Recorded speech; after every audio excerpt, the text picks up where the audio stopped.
Assalamualaikum warahmatullahi wabarakatuh. Hai anak-anak dan teman-teman sekalian, kali ini saya akan membahas tentang pembelajaran matematika untuk anak usia dini. Perkenalkan, nama saya Ajeng Hania Trisnawati Sunandar dengan NIM 1804586. Saya akan membahas tentang Teaching and Learning Paths dalam bagian pengukuran volume. Yuk, mari kita belajar bersama-sama.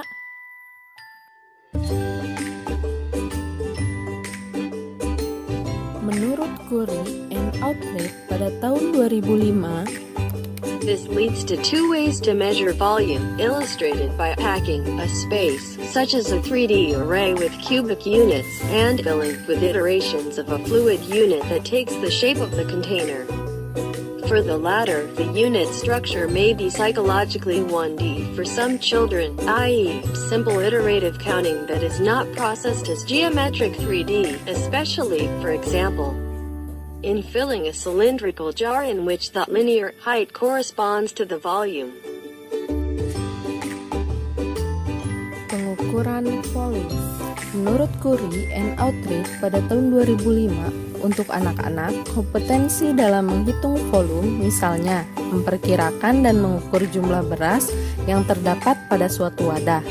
Nah, kira-kira setara dengan kompetensi mereka saat menghitung panjang.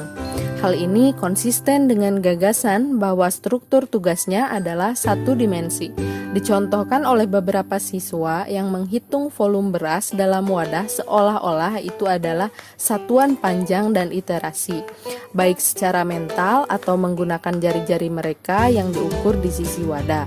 Nah, secara mental di sini anak-anak mengimajinasikan atau membayangkan volume beras yang ada dalam wadah tersebut. Dalam penelitian lain, anak berusia 3 dan 4 tahun mengerti bahwa ukuran unit mempengaruhi pengukuran volume objek. Itu menurut Sofian pada tahun 2002.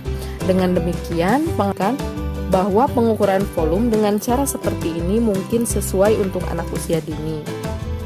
Di sisi lain, untuk anak, pengukuran volume lebih sulit daripada menghitung panjang dan luas. Itu menurut Curie dan Outred pada tahun 2005. Sebagian besar anak tidak tahu cara memperkirakan atau mengukur volume. Ada peningkatan yang substansial dari kelas 2 hingga kelas 4. Tetapi bahkan skor siswa yang lebih tua berada di bawah skor yang sesuai untuk tugas area. Selain itu, ada saran bahwa memahami konsep tentang area adalah prasyarat untuk memahami cara mengukur volume. Karena itu, anak-anak harus memilih banyak pengalaman. Misalnya dengan mengembangkan beberapa balok dan mengisi kotak dengan batu untuk mengetahui volume yang ada pada suatu benda.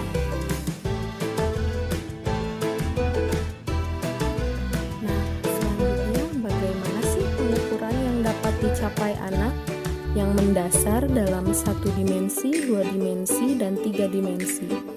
Terdapat 3 tahap pengukuran yang dapat dicapai anak. Tahap pertama yaitu usia 2 dan 3 tahun, tahap kedua yaitu usia 4 tahun, tahap ketiga yaitu usia 5 tahun. Tahap pertama, anak yang berusia 2 dan 3 tahun. Objek dan hubungan spasialnya, pertama-tama mereka belajar menggunakan kata-kata yang mewakili kuantitas atau besarnya suatu benda. Cukup menggunakan label seperti ayah besar, atau ibu besar ya, atau bayi itu kecil ya. Nah, ini membantu anak usia 3 tahun untuk mewakili dan menerapkan kemampuan urutan seri benda yang lebih tinggi. Bahkan misalnya mereka mungkin berkomentar di jalan dan menunjuk suatu benda. Itu panjang ya. Nah, mereka kemudian dapat membandingkan dua objek secara langsung dan mengenali serta menggambarkan kesetaraan. Misalnya, kamu sama tingginya dengan saya, atau ketidaksetaraan. Misalnya, pensil saya lebih panjang loh daripada milik kamu. Nah, komposisi dan dekomposisinya pada tingkat visual holistik, anak-anak sudah dapat memperkirakan panjang secara intuitif. Misalnya, mereka mungkin meletakkan balok penyusun di sepanjang jalan untuk mengukur panjang jalan tersebut. Selanjutnya, tahap 2, anak usia 4 tahun. Objek dan hubungan spasialnya pada pembelajaran tingkat bagian, menurut Boulton, Lewis, dan kawan-kawan, pada tahun 1996, anak-anak prasekolah belajar untuk membandingkan panjang dua objek yang diwakili oleh objek ketiga dengan menggunakan penalaran transitif. Misalnya, perbandingan tidak langsung.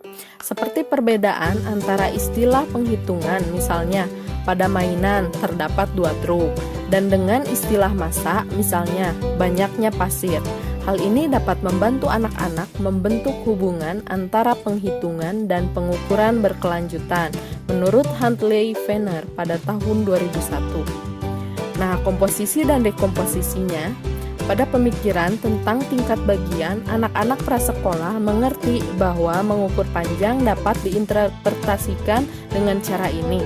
Menurut para ahli, pemahaman ini awalnya implisit, namun dapat terungkap ketika anak-anak mengoperasikan suatu objek.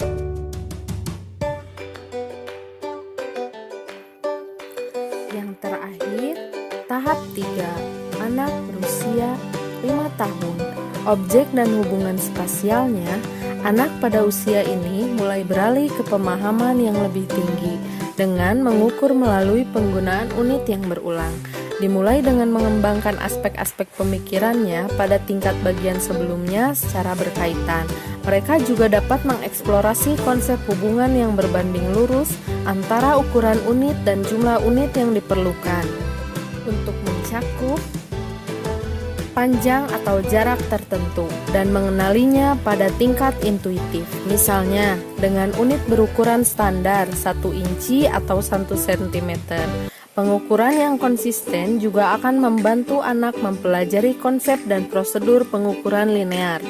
Komposisi dan dekomposisinya.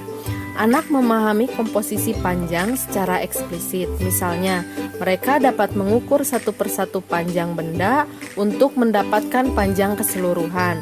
Misal, dengan menggunakan penggaris atau menyatukan beberapa kubus dengan ukuran yang sama. Anak mengukur semua sisi meja agar tahu seberapa banyak pita yang mereka perlukan untuk menghiasnya. Anak pada usia ini juga dapat belajar mengisi wadah dengan kubus, mengisi suatu benda pada satu waktu dengan sengaja yang semuanya melibatkan pemikiran tentang tingkat bagian. Pada hal yang sama, mereka dapat belajar menghitung secara akurat jumlah kotak dalam bidang persegi panjang, menggunakan strategi yang semakin sistematis, termasuk menghitung dalam baris atau kolom. Instruksi guru untuk mendukung jalur belajar mengajar anak dalam bidang panjang. Untuk menginstruksikan anak dalam pembelajaran, guru harus mengamati anak dalam permainan yang mereka lakukan, karena mereka sering mendiskusikan jumlah atau ukuran benda yang dapat diukur. Menurut Ginsberg, Inoue, dan Seo pada tahun 1999.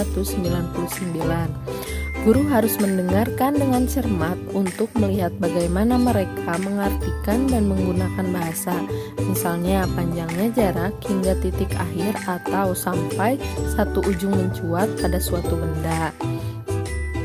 Anak-anak harus diberikan berbagai pengalaman membandingkan ukuran benda. Begitu mereka dapat melakukannya dengan perbandingan langsung, mereka harus membandingkan beberapa unit dengan satu unit lainnya. Nah, selanjutnya anak-anak harus terlibat dalam pengalaman yang memungkinkan mereka untuk dapat menghubungkan jumlah dengan panjang. Guru harus memberikan pengetahuan pada anak tentang unit manipulatif menggunakan satuan standar panjang, seperti sentimeter pada kubus. Secara khusus diberi label satuan panjang dari Dougherty dan Slovan pada tahun 2004. Dalam semua kegiatan, guru harus fokus pada alat pengukuran yang digunakan anak, yaitu penggaris atau semacamnya. Mengingat hal itu, guru harus dengan mengajarkan anak bahwa dalam mengukur suatu benda haruslah teliti, melihat angka yang tertera sehingga pada pengukuran yang dilakukan akan mendapatkan hasil yang tepat. Menurut Lubinsky dan Thyssen pada tahun 1996,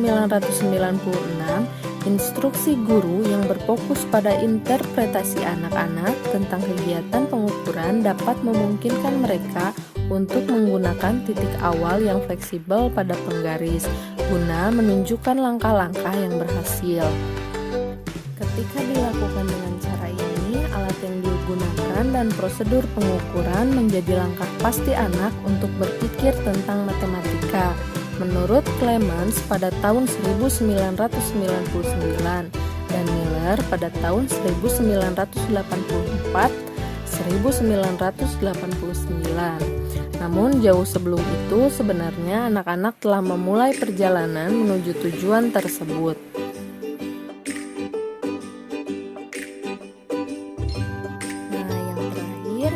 Instruksi guru untuk mendukung jalur belajar mengajar anak pada bidang luas area. Anak-anak perlu pengalaman menyusun benda yang membentuk bidang untuk memahami luas area sebagai alat konkret dua dimensi, bermain dengan bahan terstruktur seperti blok unit, blok pola, dan ubin. Pendidik harus membangun intuisi spasial awal anak dan menghargai kebutuhan mereka untuk membangun gagasan unit pengukuran, termasuk pengembangan sensor pengukuran untuk unit standar, misalnya menemukan objek umum di lingkungan yang memiliki ukuran unit. Anak-anak perlu memiliki banyak pengalaman yang meliputi jumlah dengan unit pengukuran yang tepat, menghitung unit-unit itu, dan secara spasial menyusun objek yang akan diukur untuk membangun potensi yang kuat dan memahami luas area. Sebagai contoh, anak-anak dapat membangun bentuk persegi panjang dengan ubin persegi dan belajar menghitung jumlah manipulatif yang digunakan pada masing-masing bentuk. Lalu mereka perlu menghubungkan penghitungan dengan kelompok-kelompok untuk mendapatkan struktur bentuk persegi panjang.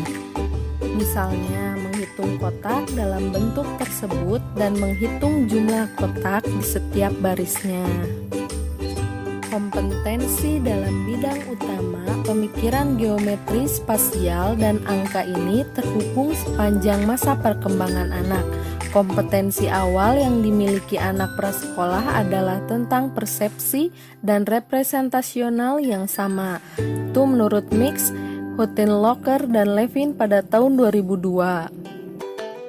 Bukti lain menunjukkan ketidakmampuan anak belajar terkait spasial spesifik dalam aritmatika mungkin lebih condong pada anak laki-laki daripada perempuan.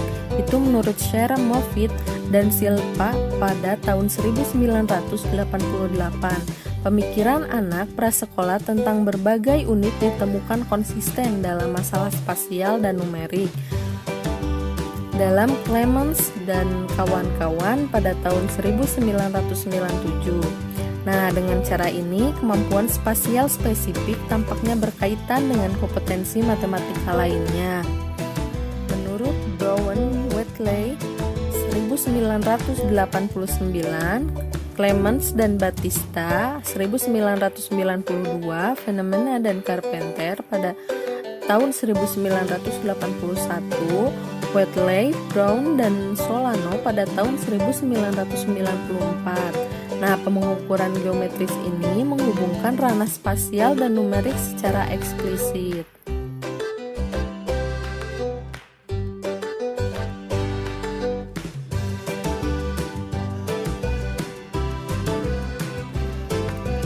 Sekian pemaparan materi dari saya. Selamat bertemu pada pembahasan materi berikutnya. Terima kasih. Wassalamualaikum warahmatullahi wabarakatuh.